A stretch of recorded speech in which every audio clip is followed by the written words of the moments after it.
Hello guys, welcome back again to my YouTube channel The Lady Saga. If you guys don't know me, I am Megha and I hope you all are doing great.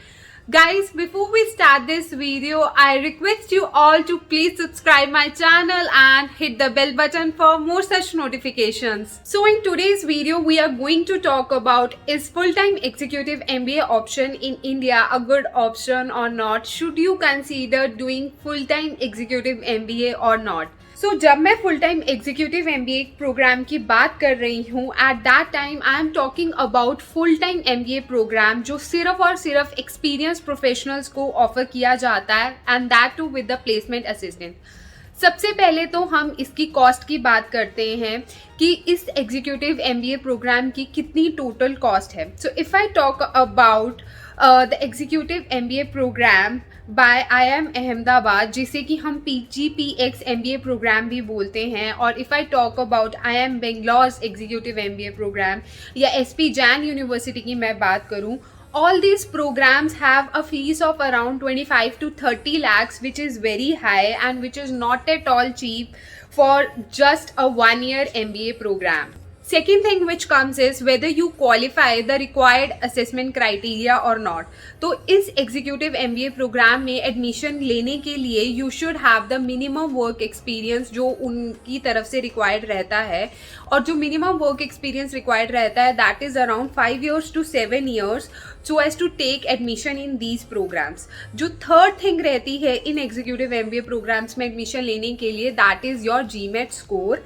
GMAT score आपका approximately 680 to 700 के बीच में होना चाहिए, which is not very high as compare to the MBA programmes जो generally students opt करते हैं after completing their graduation doing a job for 1 or 2 years. So it is not that tough to get this GMAT score.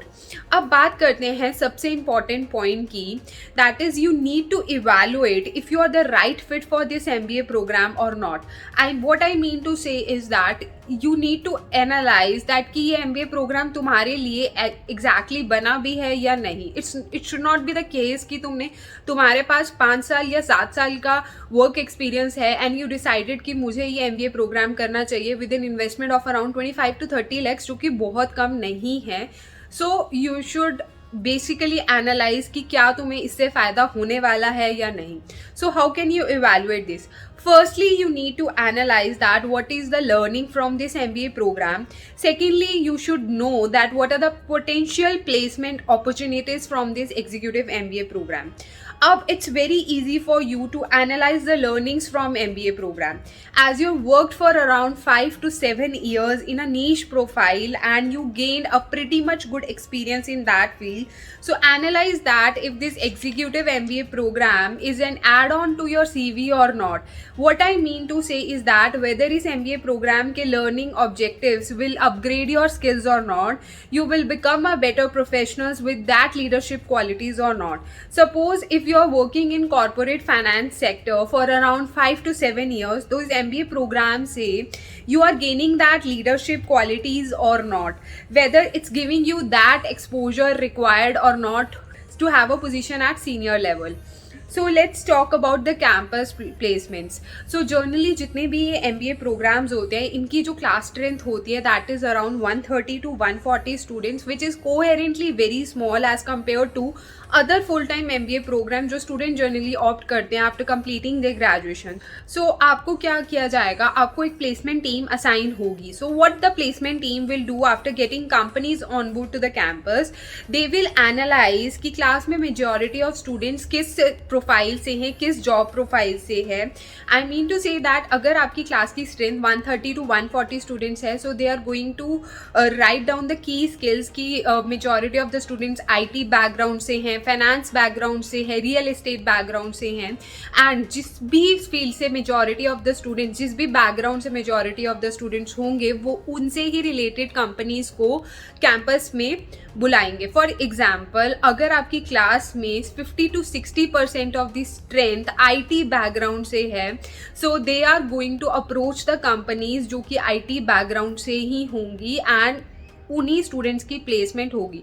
सो अगर आप real estate background से हो, और if आई से आप इन्वेस्टमेंट बैंकिंग बैकग्राउंड से हो, and you lie in that 2 to 3% की रेंज में अपनी क्लास की, so it will get very difficult for you to get the placements from college, from campus. उस केस में आपको पर्सनल नेटवर्क से, अपने पर्सनल कनेक्शन से जॉब ढूंढनी पड़ेगी. तो उस केस में आप कैंपस प्लेसमेंट का तो भूल ही जाइए कि आपको उस एग्जीक्यूटिव एमबीए प्रोग्राम से कुछ कैंपस प्लेसमेंट का फ़ायदा होगा.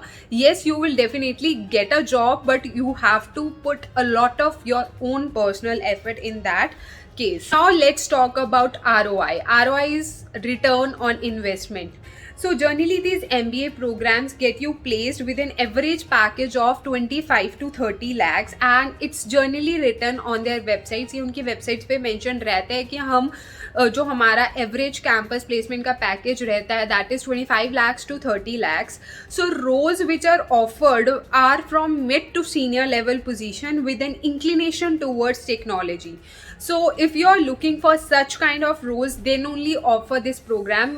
ये जितने भी एग्जीक्यूटिव MBA प्रोग्राम्स होते हैं ये बेसिकली सीनियर लेवल पोजीशंस आपको कंपनी में जॉब मिल जाए, सीनियर लेवल पोजीशन में उसी तरीके से डिज़ाइन किए जाते हैं.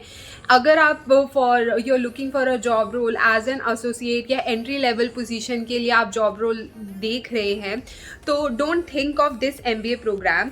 The main question which arises is that whether you need to invest 25 to 30 lakhs for these kinds of roles or you can get such positions without any investments. Also, you should be clear about the support you will be getting from the career management team. ऐसा नहीं होना चाहिए that you are applying for any role like a recent MBA graduate program. You should be ultra clear कि तुम्हें किस role में enter होना है.